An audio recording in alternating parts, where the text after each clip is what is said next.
A can do a piece of work in 72 days and he worked at it for 8 days, and then B alone finishes the remaining work in 48 days.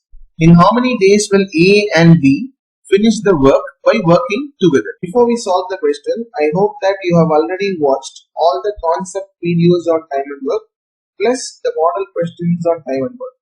In case if you haven't watched it, I've given the links of all the concepts and the model questions in the description. So do watch all those videos and get a clear picture of how we are going to utilize those tricks and traits in these questions. So in this question, just two persons are involved. So definitely we can proceed with the three-step approach.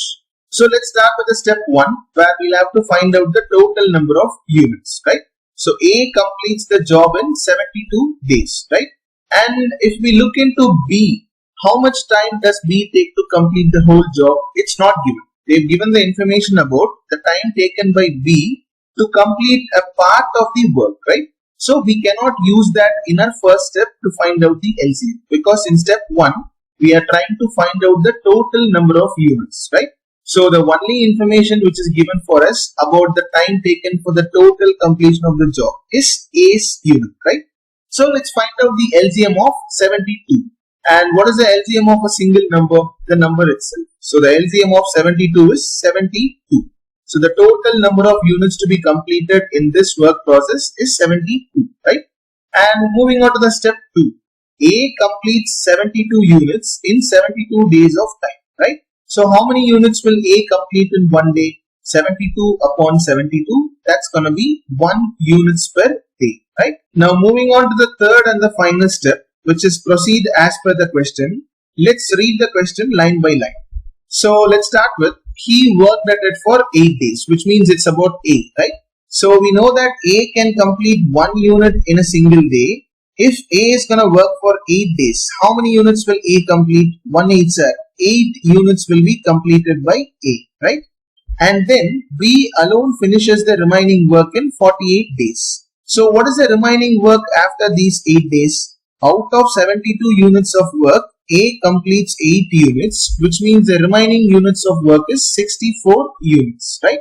And this 64 units is done by B in a time period of 48 days, right?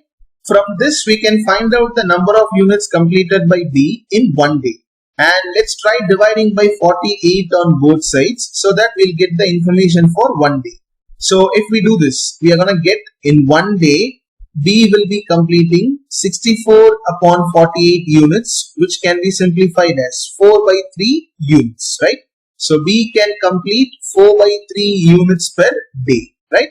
Now moving on, we just need to find out how long will it take for A and B to finish the work by working together, right? So if A and B are working together, how many units will be completed? 1 plus 4 by 3, which can be again simply written as 7 by 3 units will be completed in one day, right? And what is the total number of units to be completed?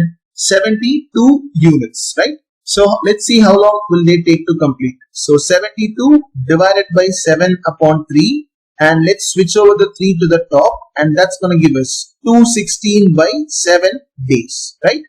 And if we try to simplify, we are going to get this as 36 upon 7 days. So the time taken by A and B to finish the work by working together is 36 upon 7 days, and we have the answer in option A. That's it.